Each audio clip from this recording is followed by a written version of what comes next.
it comes to business, I have failed. Yes. They say don't follow someone who has failed. But if you don't follow someone who has failed, how would you learn? Would you prefer to fail first? They say experience is the best teacher. No, experience is not the best teacher. You learn from the experiences of others so that you do not make the same mistakes.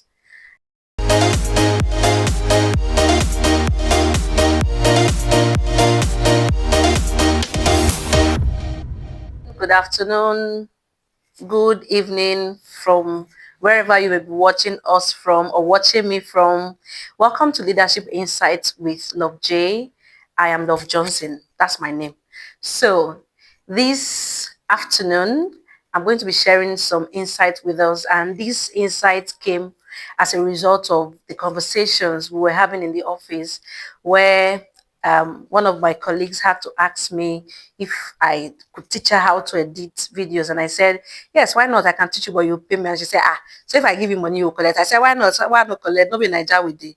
So we just got talking and we delved into business, and I decided to share my story and my experiences with them. So something caught my attention. Why not capture the moment so that others can learn from it? So I'm going to be telling us my experience or my experiences in business. See, when it comes to business, I have failed. Yes. They say don't follow someone who has failed. But if you don't follow someone who has failed, how would you learn? Would you prefer to fail first? They say experience is the best teacher. No, experience is not the best teacher. You learn from the experiences of others so that you do not make the same mistakes. Do you understand? So experience to me personally is not the best teacher. So I'm going to be teaching us or telling us some of the things I did not do right, so that for those who are coming into business, newly upcoming business owners, students, stay-at-home mom, can learn from what I did not do right. So in 2019, I started a business, although the idea came in 2018 when I went to see I call her mama when I went to see one of my mamas, and she was like, love, Shebi you be Yoruba girl that year. I said, yes. There's this thing that is, people are beginning to talk about, and but it's not so popular. I want you to look into it. So I said, okay. So in 2018, that same 2018, I traveled to Abuja. But while I was there, I had to make contact with somebody who is from the state that produces this particular food that we're talking about here. So I called him and I said, Egbon, see you, I want to start this business. Can you help me? And he said, okay, no problem. I'm going to help you. I'm going to talk to my mom about it and she's going to help you get it. I said, oh, thank you so much. Fortunately, Mama is late now. She died this year. May her soul rest in peace. Amen. So he told mommy about it, and mommy said, okay, no problem. Just send me money. So I sent money in that December 2018, and then in January I got the items. Boom, and business started. So I started with pupuru and white Cripsy Ijebu Gary. That Gary that when you put it in water and you put it in your mouth, you slap you, bah, bah, bah, bah, bah. That kind of Gary. That was, So the business started. It wasn't so easy because people didn't know about it. So I had to do a lot of talking. I had to do a lot of advertising for people to be able to know about it. I had to give samples. There were people that I gave free what we're talking about. And each time I give samples out, people make it and they come back with, oh, this thing is very light. This thing is very nice. This thing is very this. I like it. Please, I want to buy. And that was how we started. Yes. So I started from there. I added locust beans, Iru, what the Yorubas call Iru. I added locust beans. Then I added plantain flour. Yes, I added plantain flour to it.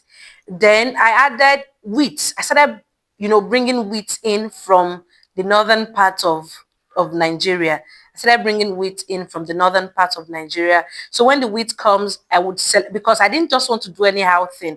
I would take my time to select it, to take out the dirt, and then before taking it to grind, to the mill to grind. Excuse me. So I did that. Then I added beans flour too. So I would wash beans in the morning. I had some children who were helping me. We would wash, the beans, and then dry it under the sun because I wasn't having a dehydrator. So I would dry it under the sun. There were days or times that after washing, the weather would just change and the whole process, money gone, process, waste of time, waste of energy, waste of resources. And, I contacted a friend who had a dehydrator. I said, babe, come, let me be paying you, let me just come and dry this thing. She refused. She refused, blatantly, maybe because she was also doing the same kind of business and she wanted to monopolize it, and that was it. So, what was one of the mistakes I made as a person in the line of business? Number one, I was too much in a hurry to diversify. I should have, stayed on one line. So I was too much in a hurry. And that brings me to the issue of being focused. You have to be focused. You have to know where you're going to. It wasn't like I didn't know where I was going to, but I was not focused. If I had known, I should have, stayed with Pupuru, gain popularity, let people know about it, so much so that they cannot do without it.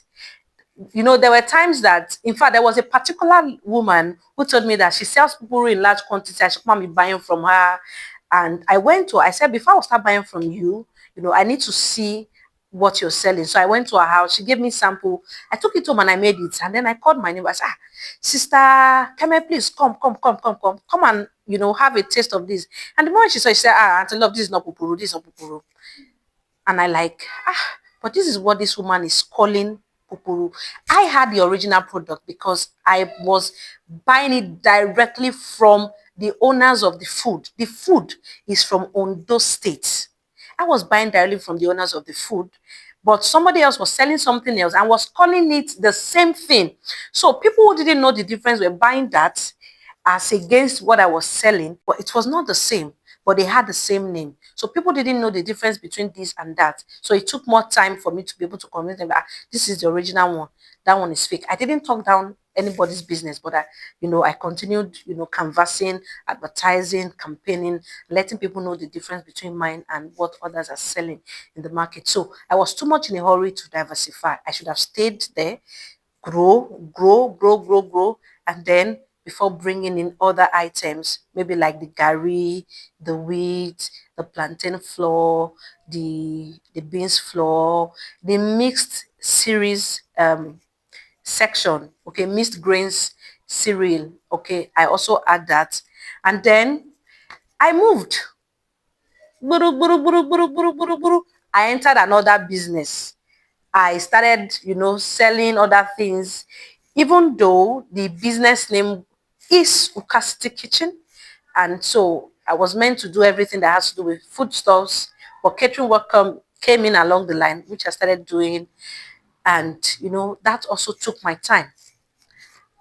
So then I moved again. I entered Gorontula. I started doing other things, that were not related to food items. I sold gadgets.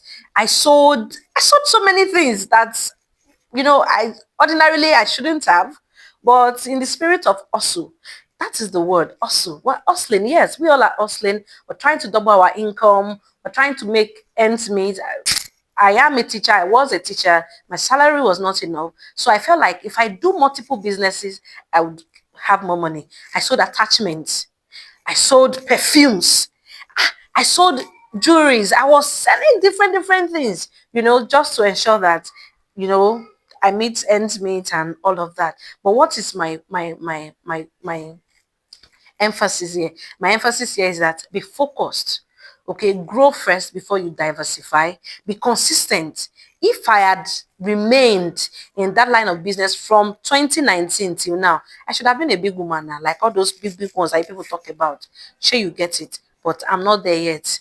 Then what else? I didn't go for trainings.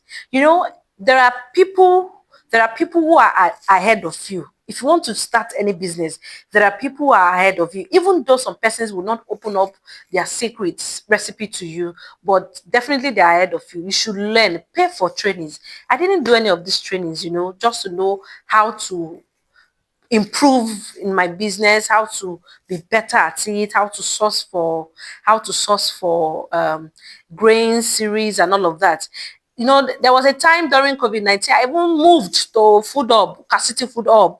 I was doing osusu and, at the end of the year, getting food items for people.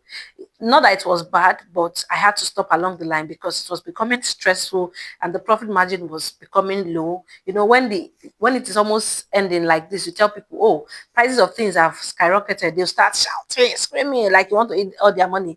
So I feel like all this headache for one business like that, it's not worth it. I should stop. And I stopped. Yes, I stopped. But there are people online now that are still doing the business and they're having 170 customers. How do they do it? So these are questions you should ask people that are already in the line of business. Ask them, how do they do it? Watch their patterns. Do not copy and paste. Copy, modify, and have your own so that to become a brand of your own. So the story is very long. It's not something I can say in one day, but the bottom line is, you know, we have to be consistent. We have to be focused. We have to be, what else can I say? You have to fail for you to learn. I have failed and I have learned. So when I want to start again, I will know the things I need to do and the things I need not to do. Now the competition is extremely high because of social media. Yes, there was social media then. That was why I said if I had remained, I would have grown.